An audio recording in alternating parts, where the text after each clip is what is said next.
Hi, I'm Simon Pegg. I'm here in the Criterion closet. Myself and Edgar Wright used to fly to New York sometimes just to buy Criterion DVDs from Kim's Video, so I feel really good being here. This is a beautiful, beautiful film. My Life as a Dog, Lasse Hallström. It's all about the first stirrings of romantic love and interacting with adults that are, you know, a lot older than you. It's just really great. And the kid who plays Ingmar is wonderful. It's like he doesn't know he's in a movie. It's like he's living the film. And it's director approved, this print. So I'm going to show this to my kid because this film was one of my favorites. Check it out if you haven't seen it. How could I not? Night of the Living Dead.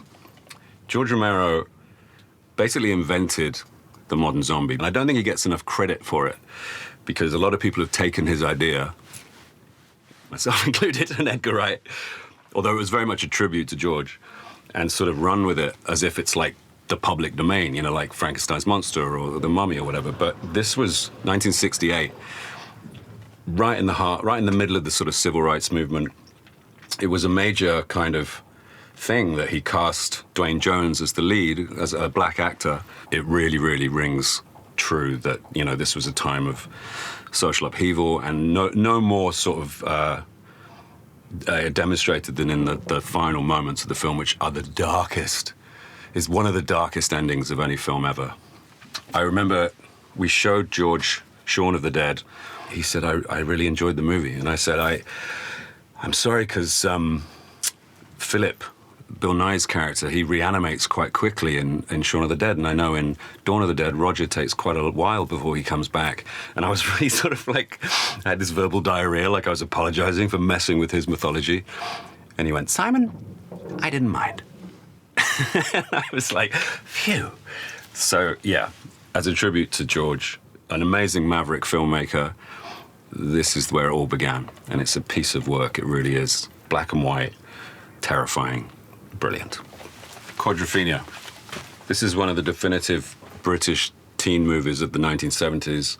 Very disillusioned young man who has an awful job in the post office, who at the weekend becomes a mod and fights rockers, as were the two sort of youth cultures of the time. He goes down to Brighton, and there's this massive fight on the beach.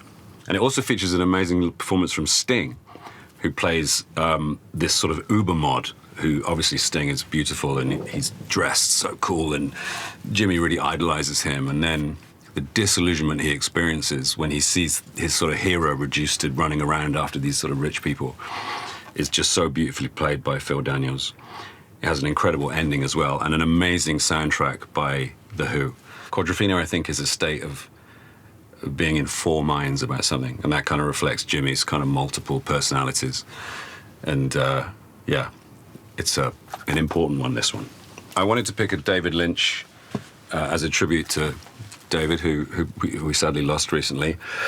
I got to meet him at the Paramount 100th anniversary photograph, and he was so sweet and so nice and so normal.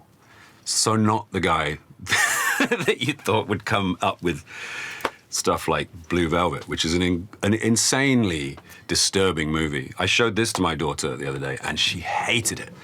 But she hated it for exactly the reasons that David Lynch wanted you to hate it. This really, really unnerving exploration of middle America, the seedy underworld that exists just under the surface.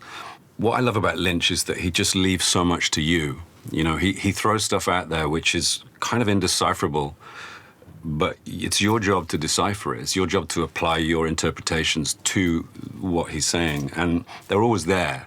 And I was delighted that Tilly hated it, because she talked about it nonstop that night and then the next day. And I said, sometimes entertainment is an overrated function of art. Sometimes being made uncomfortable is the point. Sometimes being repulsed by something is the point, you know. And I think David Lynch knew that better than most.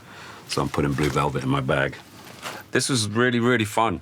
I watch these online because I'm a movie nerd, and to be here in this incredible library of just brilliant cinema is a real treat. So thank you very much. I've got some watching to do.